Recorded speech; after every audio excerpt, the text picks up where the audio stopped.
Okay, welcome, Joe, in Holland. Thank you. It was a great thing.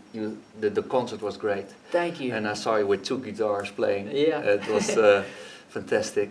It's great to be back in Holland, and it was really nice to play here at Fellowship of Acoustics. This is a wonderful store, wonderful people, Yeah. and it was a nice evening for me. Yes. Can you talk about your youth? Because I'm a school teacher, Okay. and I want that so many kids play music, listen Yeah. to music, and get inspired. And I'm inspired by you, and you're inspired with other guys. Can you tell me about that time when Yeah. you were young? Yeah. Well, I started learning piano when I was about 6, and my parents really encouraged me to play piano. I wouldn't say forced, but more or less kind of said, take piano lessons, it's very good for you. And I agree that it was very good for me. However, I didn't like sitting at the piano.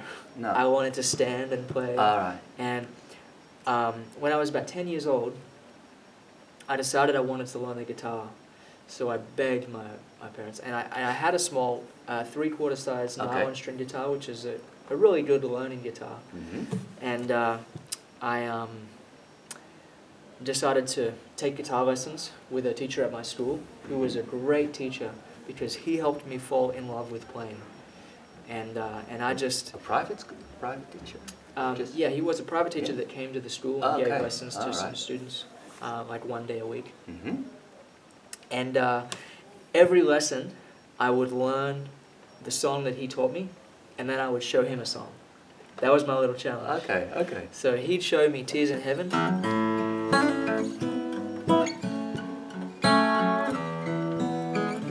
And I'd learn Layla from the book.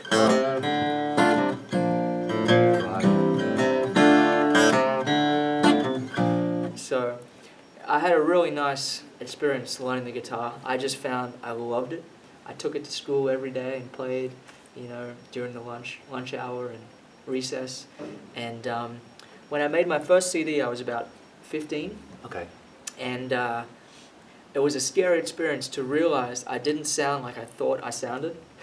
Okay. So when you hear yourself back through the speakers, Yeah. you kind of go, wow, I'm speeding up and I'm slowing down and the notes aren't as clean as I want. So I decided to become really disciplined with my practice. And so I used to wake up at 4 a.m. 4 a.m. every day. And I still love to do this when I can. It's difficult with the routine of playing concerts, but I love to wake up early, practice, and I had a chart on my wall that was 15 minutes of all kinds of different things. So 15 minutes of scales,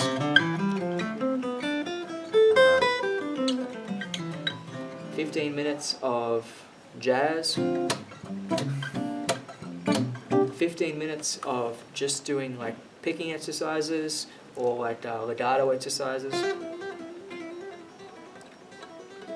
And I liked the morning because, I have 3 brothers and sisters. Okay. And in the evenings, it's just crazy. They're all talking, and it's just can't find any peace and quiet. But the mornings was my time to, focus. And I used to practice 4 hours before school every day. But had you a silent guitar or? Well, How about that?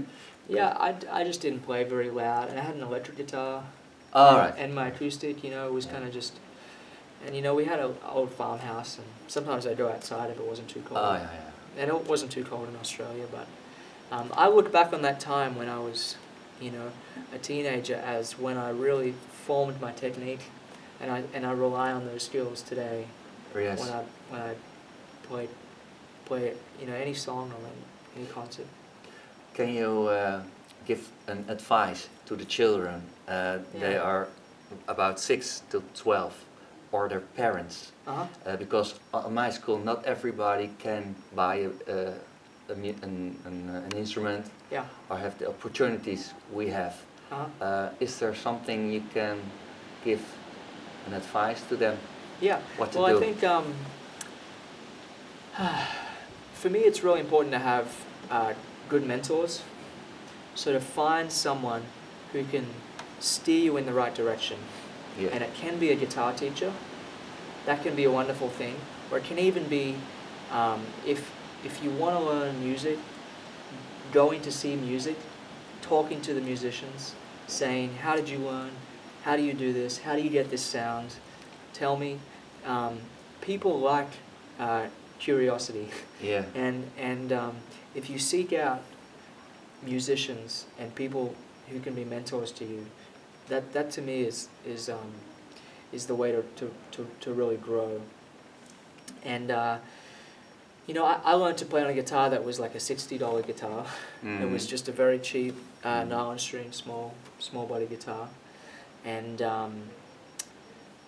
people could see that I was so obsessed with playing. They used to lend me guitars. So my parents played some music, and Okay. they had some friends, and they'd say, "Oh, here's the Les Paul, like a copy of a Les Paul that you can play." And then after a while, they'd say, "Oh, here's a Stratocaster," and I Right. saved up. Yeah. And one thing I would say is, if you're, a young person who can play a few songs, start a band All right. with a few friends. Okay. And they don't even need to be, they don't even need to play anything yet. No? You can find someone, if you can talk them into it, find someone to play bass, find someone to play Yeah. percussion, start a little band. It's a wonderful way to make a little money, Right. entertain people. Yeah. I grew up playing in bands, from age 10, 11. Okay. And then the fun really begins. Yeah, it's really a cool experience to play music with your friends. So yeah, and I would also say that if you don't have access to a guitar teacher, you can learn a lot online on Yeah. YouTube. It's kind of a bit of a rabbit hole because there's just so much information out there. But if you find people that you like and people that you connect with, who are providing content that you can learn from, it can be a really wonderful thing. Right. So yeah, hope that helps. Yeah, Will. Thank you very much for this conversation. Thank you that you want to be my mentor today. Oh, no. You were. I've workshop learned a was lot great, at so. your workshop, and I hope go to this guy and go to his workshop because it's a great entertainer and a great man and a great player. Thank you very much. Thanks, man. Thank you. My pleasure. Bye-bye.